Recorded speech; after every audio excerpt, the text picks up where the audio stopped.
Throughout history, the world has never been kind to those who think differently. The people who see patterns others ignore, who ask questions others fear, walk a path so strange that the world labels them mad. But hidden within those strange habits lies the seed of true brilliance. In the Middle Ages, intelligence wasn't celebrated, it was feared, it was misunderstood, and often it was punished. Yet, the truly intelligent, those whose minds burned brighter than the candles they studied, under left behind clues to their inner world, habits, quirks, obsessions. These strange behaviors weren't flaws, they were the fingerprints of genius. Today we'll reveal 7 strange habits of highly intelligent people, habits that existed even in the darkest centuries of human history. And as you listen, you might recognize yourself in these ancient minds, and perhaps you'll understand that you were never too much. You were just ahead of your time. Habit 1. Overthinking the simple things. In medieval monasteries, there were scribes who would spend days, or even weeks, perfecting a single letter on a manuscript page. One might think they were wasting time, obsessing over details no one would ever notice. But to them, that single letter was a universe. A reflection of their relentless need to understand, to refine, to create something that touched perfection. Modern psychology calls it analysis paralysis. But the Stoics would call it the burden of a mind that sees too much, too deeply. Highly intelligent people don't overthink because they want to suffer. They overthink because their minds refuse to settle for shallow answers. Every detail matters. Every angle must be explored. And though the world may sigh at their wasted time, these are the people who rewrite history one perfect letter at a time. Habit 2. Speaking to themselves. Imagine walking into a medieval scriptorium, a room filled with monks, scholars, scribes, and amidst the silence, a lone figure whispers to himself, debating ideas with no audience, repeating phrases over and over. In an age where speaking to oneself was seen as a sign of madness, these individuals were, in fact, tuning their minds, processing thoughts aloud, refining arguments, building mental clarity through audible dialogue.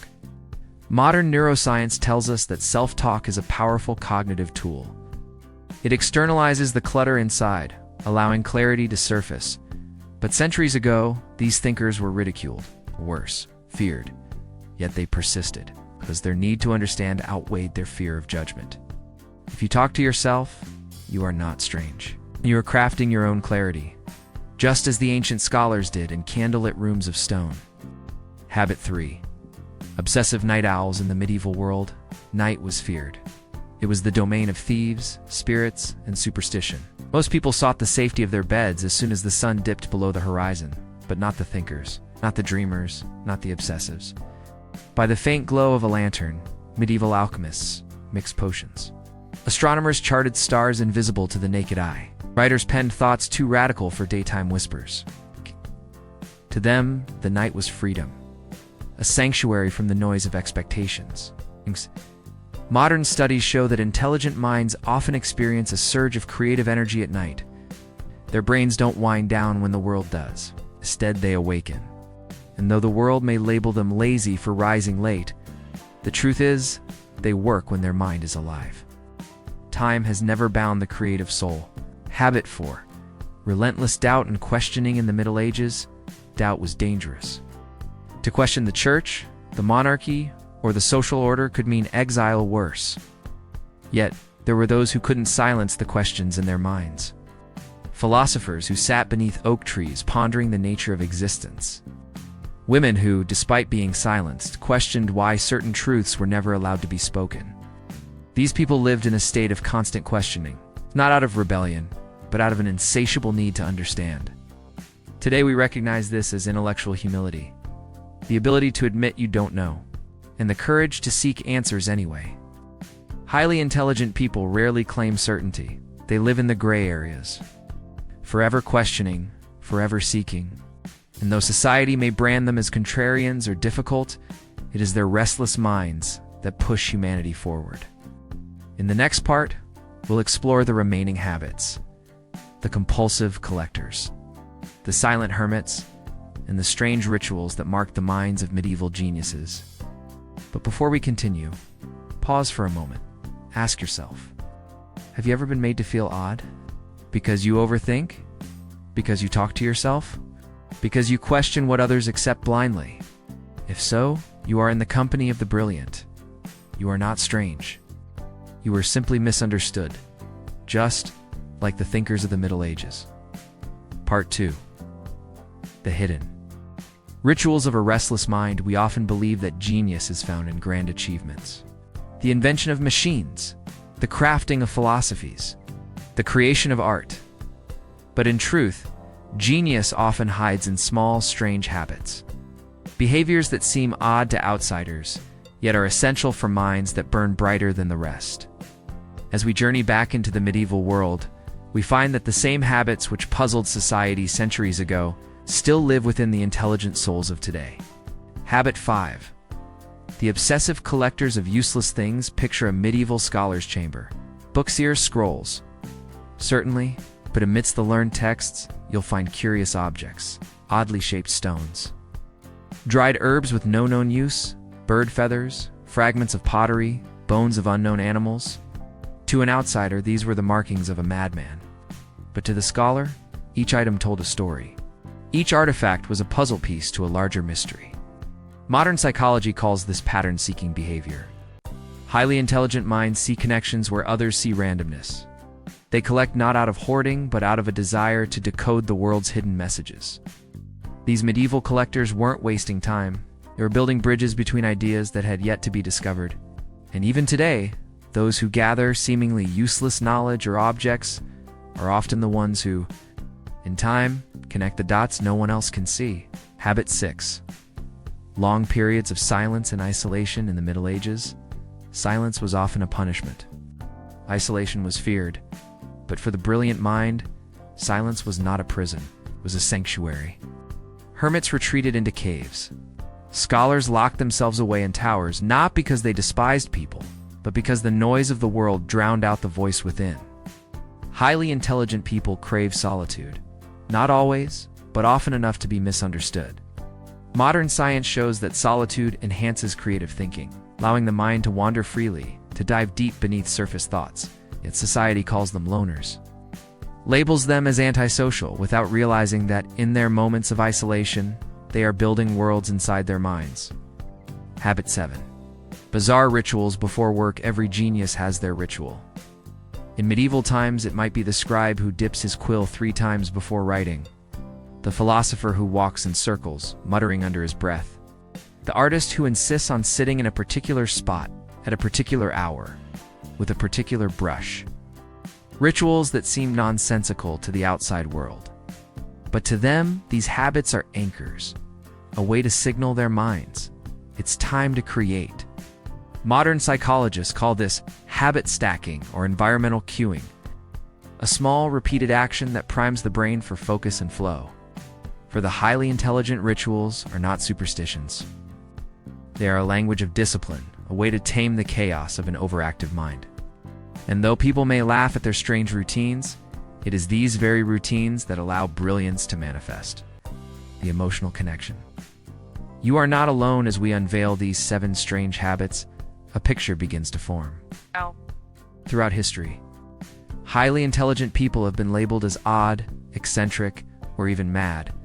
Their habits ridiculed, their methods questioned.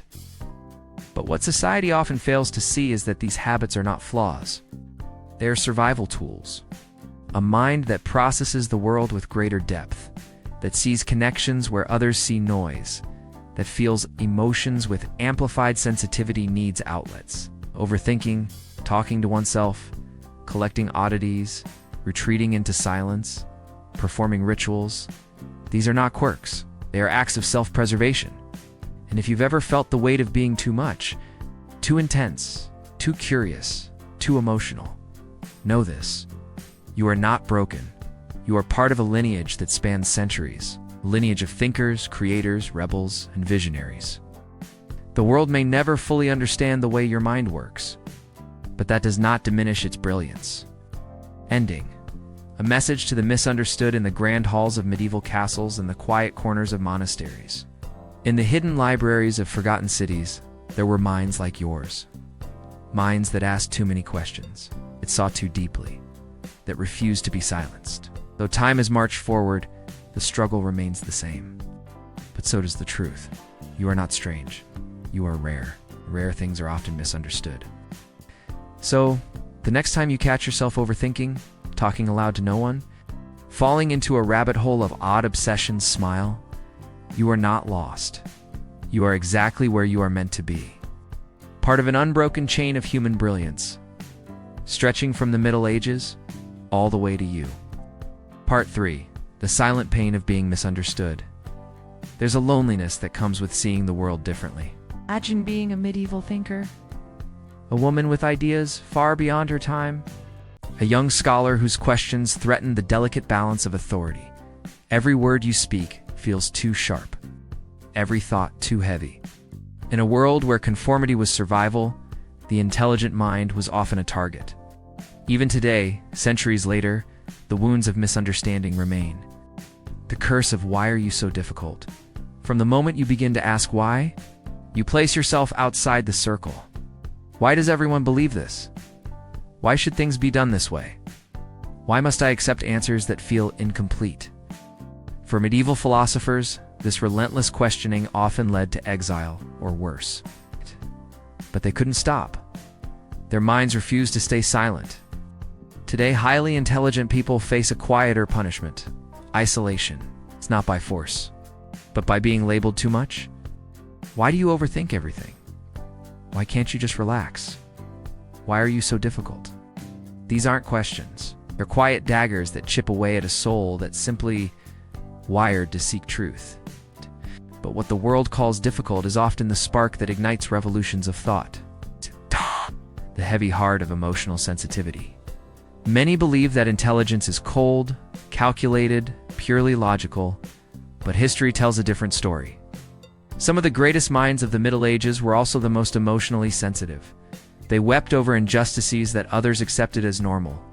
They felt the weight of the world's cruelty deeply. That sensitivity was often mistaken for weakness. But in truth, it was their sensitivity that allowed them to create beauty amidst darkness. It was their deep emotions that fueled their relentless search for better answers. Modern science reveals that high emotional sensitivity is deeply tied to intelligence.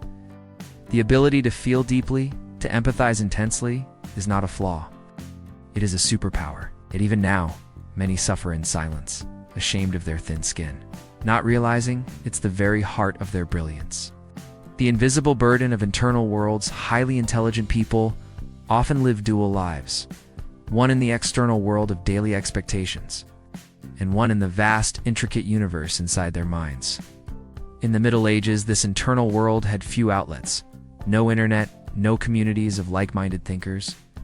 Just solitary figures scribbling ideas by candlelight, hoping their thoughts would survive beyond their own lifetime.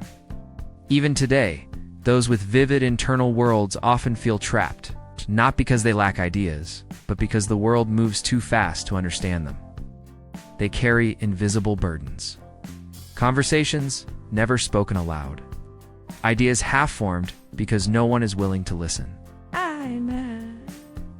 A heart full of stories aching to be told. But here's the truth they rarely hear.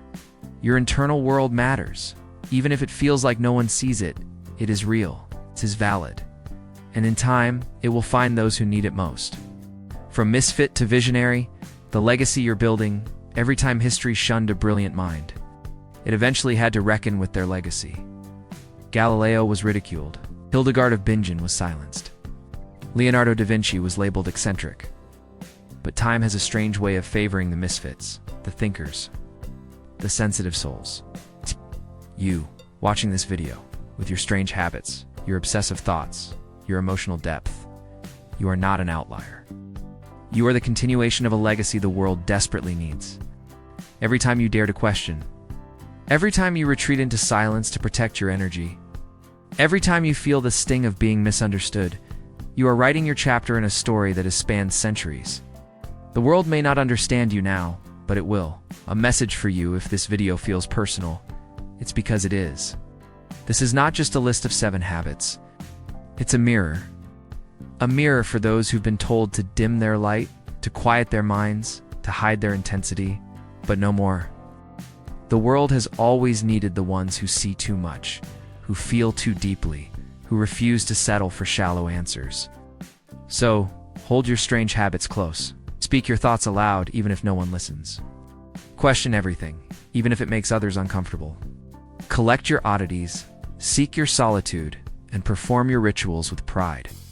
You are not broken. You are rare. And rare things are never meant to fit in. Part 4. The unseen light of a misunderstood mind, final emotional ending. If you've ever felt like you don't belong, like your thoughts are too chaotic, your questions too inconvenient, your emotions too intense, this message is for you. You are not alone. For centuries, the world has feared what it cannot understand. It labels brilliance as madness. Curiosity is rebellion. Sensitivity is weakness. But history has a secret it never tells loudly enough. Every step humanity took forward was because of someone who didn't fit in. In dimly lit monasteries, in the cold corners of forgotten libraries, in silence and solitude, the minds we now call geniuses were once the outcasts. They were mocked for asking too many questions, punished for noticing what others ignored, isolated for feeling emotions that society wasn't ready to face, but they endured. Not because they were stronger, but because they knew they had no other choice. Suppressing their true self would have been a far greater death. Your struggle is proof of your brilliance today. You carry the same burden. You overthink. You self-talk. You stay awake when the world sleeps. You collect ideas, objects, fragments of beauty no one else values. You crave solitude, yet long to be understood. It hurts, doesn't it? The ache of being seen is too much. While inside you know you're simply being true to your nature. But what you must realize is this. Your struggle is not a flaw, it's evidence. Evidence of a mind that refuses to settle, of a heart that feels life in high definition, of a soul that cannot bear the weight of mediocrity. The world has always tried to sand down the edges of brilliance. But brilliance was never meant to have smooth edges. It's jagged, it's raw, it's human. You are the continuation of an ancient legacy. Every habit that feels strange to others is a thread connecting you to centuries of misunderstood minds. When you whisper thoughts aloud in an empty room, you echo the voices of medieval scholars who debated with the walls of ancient stone. When you retreat into solitude, you walk the same path as hermits, who needed silence to hear their own truth. When you perform your little rituals before work, you continue the legacy of alchemists and artists who knew that creation demands respect. You're part of something far bigger than you realize. That your mind is not a burden. It's a gift. It's easy to believe that life would be simpler if you were normal. If you could silence the constant questions, turn off the deep emotions, fit neatly into the world's expectations. But simplicity has never been the birthplace of greatness. It's the very traits that exhaust you, that isolate you, that make you feel alien, are the same traits that when embraced can change the world. Do not shrink. Do not apologize. Do not dim your light because others cannot handle its brilliance. The world needs you, not the version of you that conforms, but the version that dares to be fully, unapologetically strange. A final truth. You were never meant to fit in. Genius has never been about fitting in. It's about standing apart. Seeing the world through a lens that others are too afraid to look through. When you feel like you're drifting alone in a sea of misunderstanding, remember this. You are not drifting. You are sailing ahead. The world will catch up. It always does. Centuries from now, your strange habits might be studied in books. Your restless questions might become the foundations of new truths. Your sensitivity might inspire a generation to feel without shame. But none of that happens if you silence yourself today. So here's the promise you must make to yourself. Promise that you will not shrink to fit spaces that are too small for your soul. It's promise that you will honor the strange rituals that calm your stormy mind. It's promise that you will protect your curiosity, even when it makes others uncomfortable. You are not strange. You are not broken. You are a torchbearer carrying the ancient flame of human brilliance through the darkness of misunderstanding. And no matter how heavy that torch feels, you are strong enough to carry it because you are not alone. You never were, and you never will be.